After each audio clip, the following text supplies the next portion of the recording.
Thanks for joining us over here. So, just to my right is Richard Move, the choreographer of Herstory of the Universe.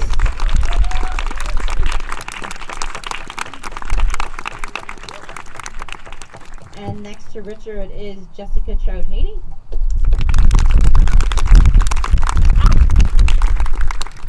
Jessica is an aquatic ecologist and postdoctoral researcher in environmental studies. She studies ecological questions related to aquatic food webs, cyanobacteria, cyanotoxins, and lake water quality in the northeastern U.S. and in the Arctic. And central themes of her research include understanding how cyanobacteria and their toxins influence food. And Jessica is one of the Dartmouth faculty and scholars whom Richard spoke to while developing this piece over the course of the past year. And they're going to have a little chat that hopefully sheds some light on some of the inspirations. Thanks so much, Jess, for being here. Thanks you all for being here today. Let's see. So basically it's kind of a casual conversation. I would like to learn more about, in particular, Occom Pond. What is that thing?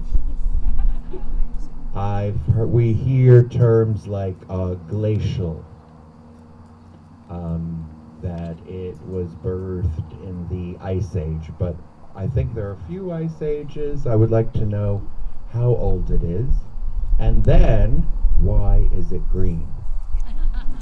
That's a great question, and definitely one I can answer because I sample that pond pretty frequently.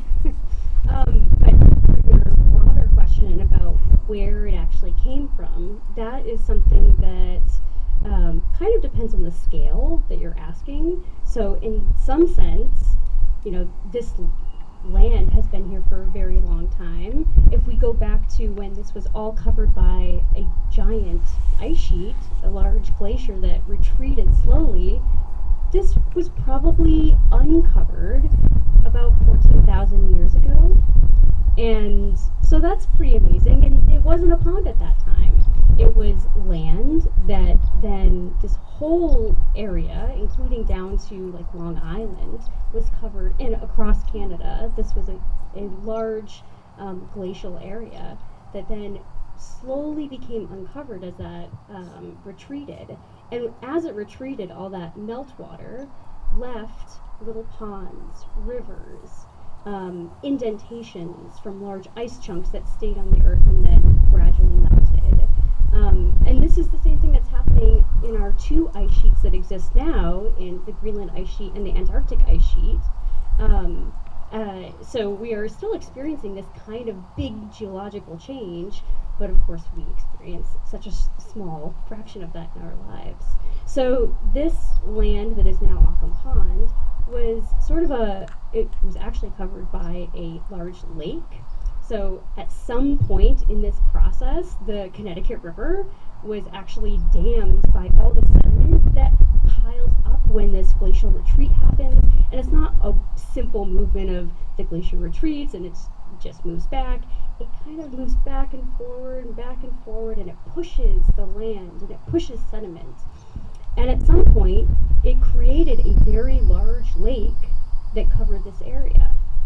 So you can actually see on the Connecticut riverbank evidence of that. They call them varves. It's like layers in the bank.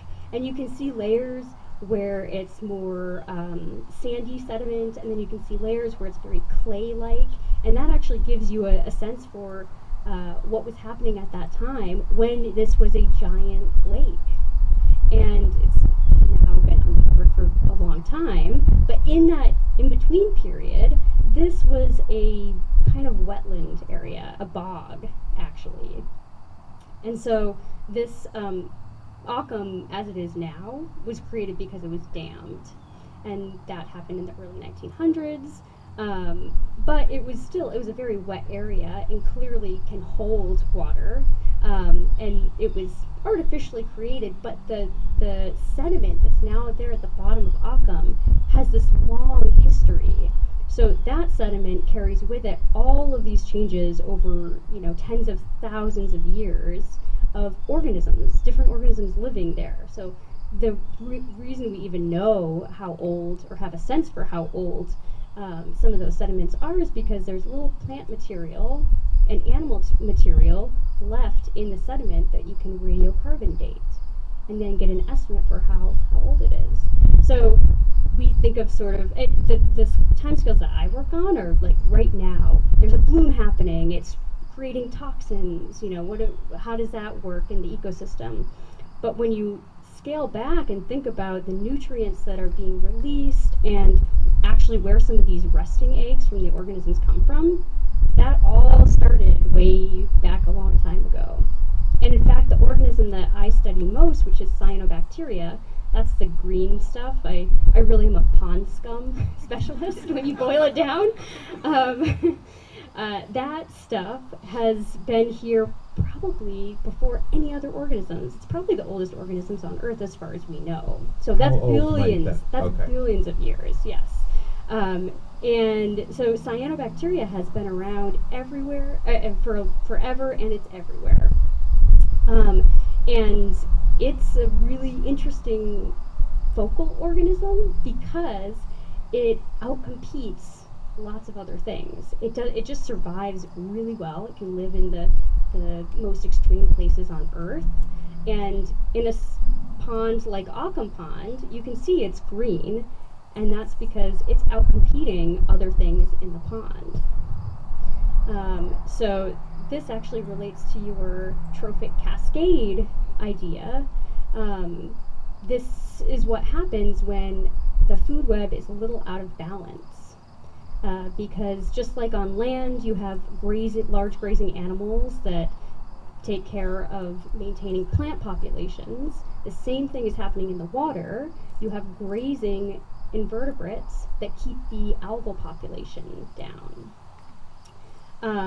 And they depend on something that eats them, which is usually fish.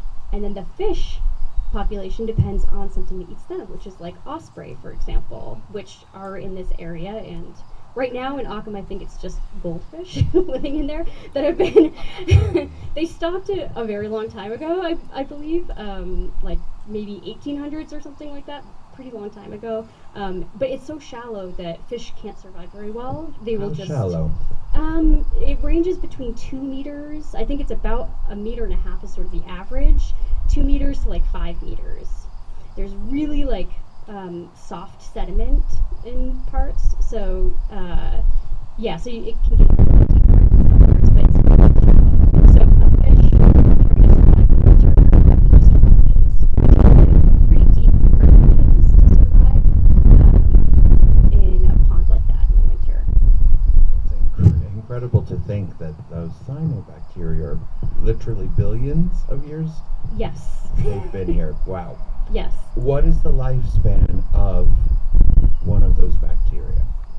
Yeah, that's a really interesting question. So it depends on the species. So when we talk about cyanobacteria, it covers many, many hundreds, if not thousands of species, depending on how you categorize it. So some of them can live maybe 2 weeks or so, but really they work together as groups. So many cyanobacteria don't even really, they don't function really well alone. They function best as a group. So what you see in a pond like that is them forming what we call a bloom, which is a bunch of cyanobacteria working together. They create sort of this extra protein matrix that holds them together, and when they're a group, they're more powerful than when they're alone. So they can do things like scavenge all the nutrients. In fact, cyanobacteria have a special ability to scavenge phosphorus and keep it in a sort of like special back pocket, so that when phosphorus is limiting in the environment, they can reach into that and use it. They're also among one of the only groups of organisms on Earth that can use nitrogen gas as a nitrogen source. So there's lots of nitrogen in the air, but most organisms can't access it because it has a really, really strong triple bond. But if you get rid of all the oxygen and you have the right enzyme, you can break that bond, and cyanobacteria do that. So they have these specialized cells that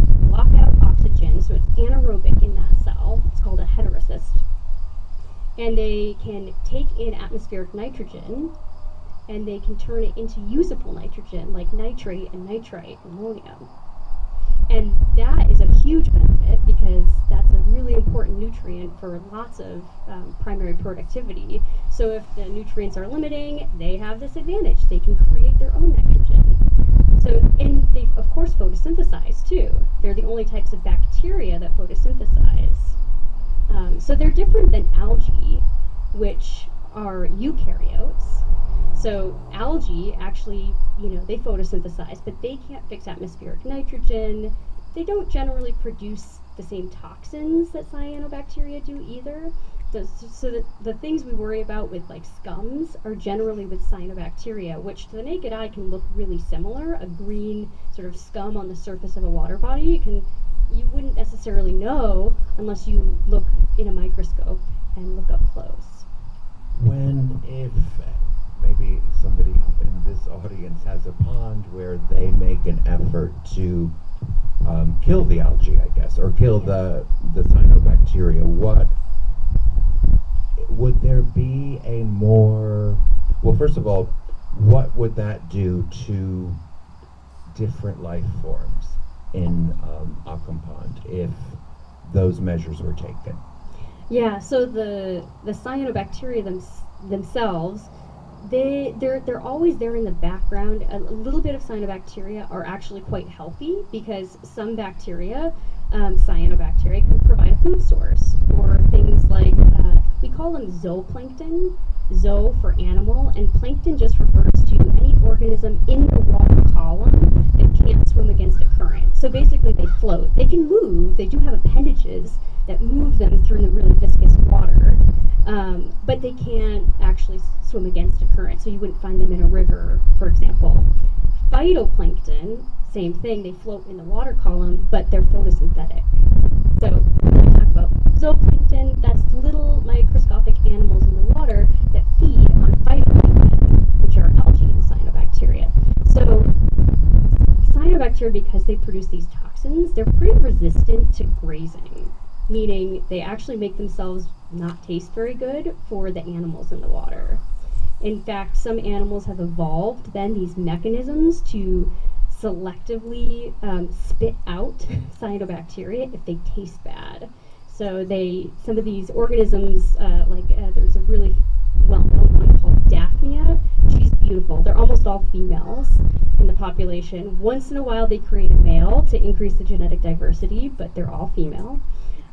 So she's beautiful. She is really an envelope. Her body is split down the center, and that's called the food groove. So she brings in algae, single cells of algae, creates this wave that brings in cells, and then if she detects that toxin, or if it's a shape that resembles cyanobacteria and not algae, she has a specialized foot that knocks it out.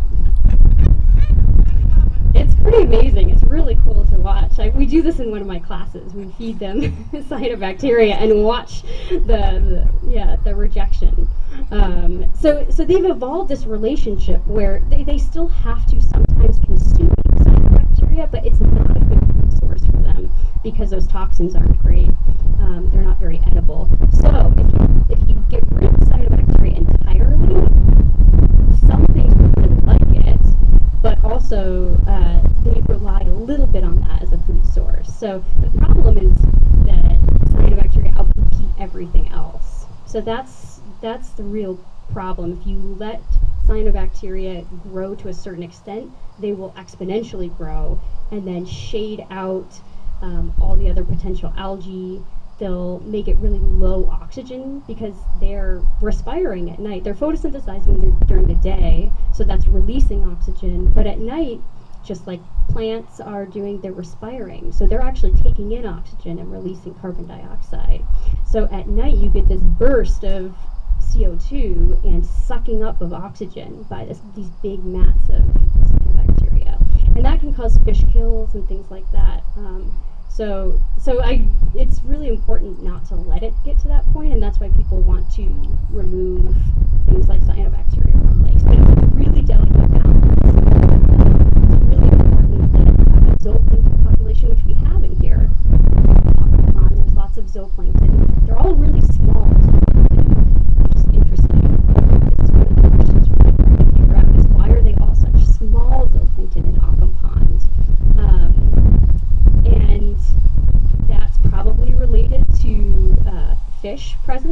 So when fish consume zooplankton, that's like their kind of ideal meal. And often when you put fish in a pond with zooplankton, the zooplankton population will disappear. And the only other option is that they adapt. And so in a pond like Occom, one way to adapt would be to be really small, to avoid growing too big, because fish are visual predators. So that's one of our thoughts, is that the fish that have been, I mean, they're goldfish that I'm sure people have thrown in there as pets, but that has maybe created a really small zooplankton population. Does anybody have any questions for Jess about Occom Pond and similar bodies of water? Anybody have? Well, the polar plunge is the only time I know of. And I have sampled it in the winter, and there's a lot living under the ice in the winter, actually. So if you drill a hole and you put a net down and you take it up, there is zooplankton down there. There's some cyanobacteria, no blooms of anything, but it's very active in the water in the winter. This winter it didn't freeze all the way, so yeah. But otherwise I wouldn't recommend swimming.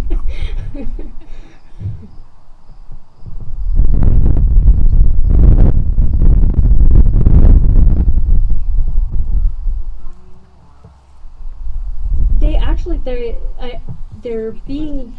Oh yeah, so the question was, do cyanobacteria do anything good? Which I will say is all a matter of perspective too. But yeah, they're being actually investigated for some of their potential carbon sequestration properties. So because they're big photosynthesizers, they're capable of storing carbon. And they're really good at that. And like I said, they're really good at just living. So they could be a type of organism you could put into a system to take some of the atmospheric CO2. So there's a lot of investigation for that. They also have a lot of other chemicals that they release, and some of those have potential pharmaceutical properties that are useful. So there's a lot of investigation for that type of thing. Yeah. Anybody else? Questions?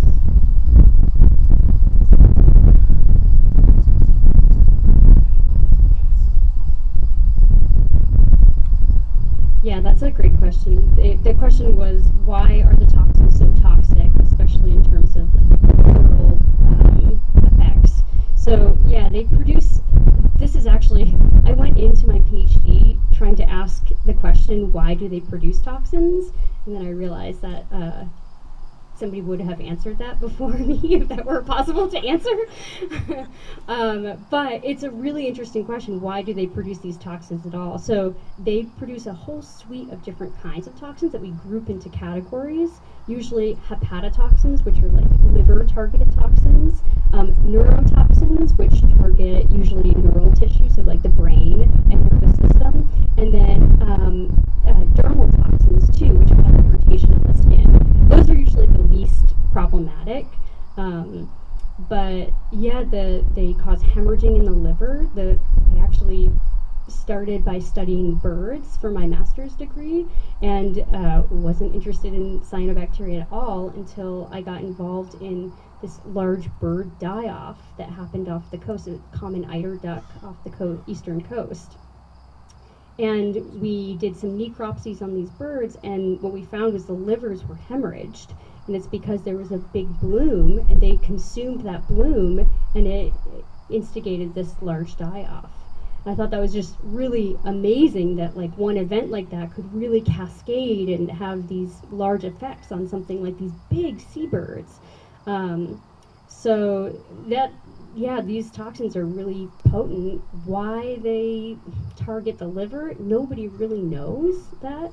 They have spread so many different times.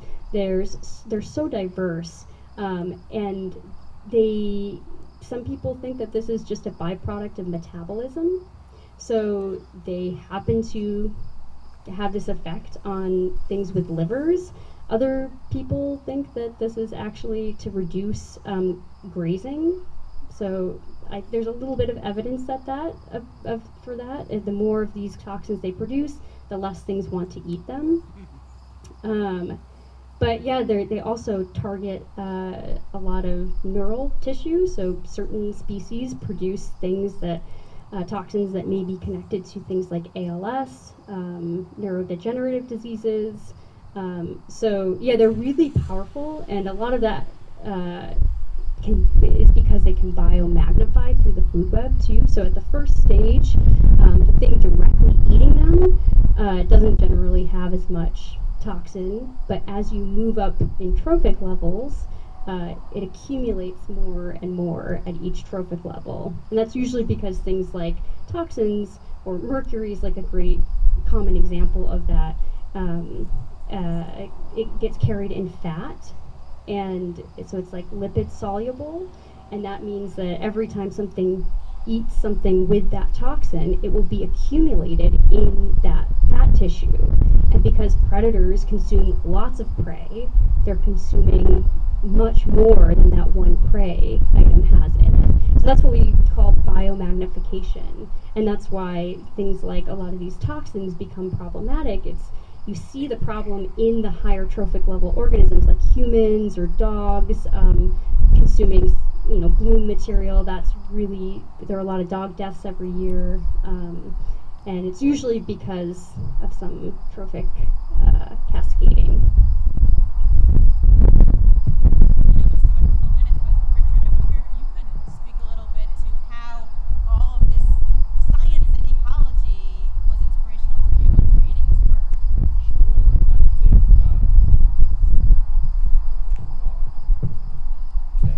Thank you. Yeah, so it was super inspiring to have these conversations here over this past year. For instance, our first piece, if we stay close to Occom Pond, was inspired by when I learned that the osprey population had started to return to this region, and that the numbers had dwindled and were getting really, really low due to pesticides such as DDT. So that inspired me to make the piece with Celeste, who performed the osprey next to the pond. And I would say, I think it was a conversation with you when I learned about the trophic cascade, and I thought to myself that that was a very beautiful kind of poetic term for choreography. And so that's the third piece, the only trio in today's performance, was definitely inspired by that concept in particular, and wondering, what is happening on this former golf course in terms of trophic cascades, and particularly what is happening in this little area that they were dancing around, this little marsh. What is going on in there? What might it have been generations ago? What might it become if it's let to just run its own course? So lots of inspiration from speaking with these brilliant minds here, for sure. Anybody else have a question? Any questions? Yes. The trophic cascade. It's amazing how the three dancers were able to stay in sync when they were separated by such a large distance. Is there any trick to the trade for that? Practice, rehearsal. Yes. It's a challenge, and we're not using a sound design or music. I think it's important that we don't, so people can hear the amazing sounds around us, right? So they don't have that. Often dancers on stage can take cues from music, if not from each other, right? And so you may have heard them signaling each other periodically. You may have heard some kind of use of breath to cue a section. That's how they can manage it. But it is amazing, and one thing you may not have realized, because all these dancers are so wonderful that you saw today, they're incredible. It's quite difficult to dance outdoors. No single spot that any of these artists touched today or stepped on today or moved on today was even, for example. So, to stay, for instance, that trio to stay so tight when they're never even stepping on the same ground twice and it's uneven. I think it's a testimony to their professionalism and artistry and work ethic. Yeah. One last question.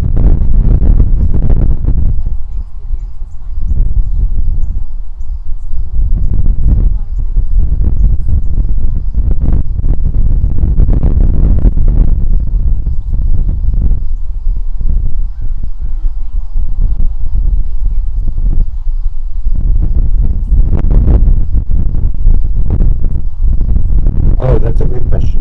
I think the dancers, I think it takes a particular kind of dancer to be interested in doing this.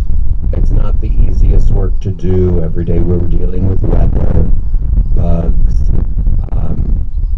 residual actions made by dogs on the golf course, things like that. I think you have to believe in the idea and really want to invest in learning yourself and being intimate with yourself. On that note, I thank you all so much for being here. Thanks to everyone at the Thank you, Jess.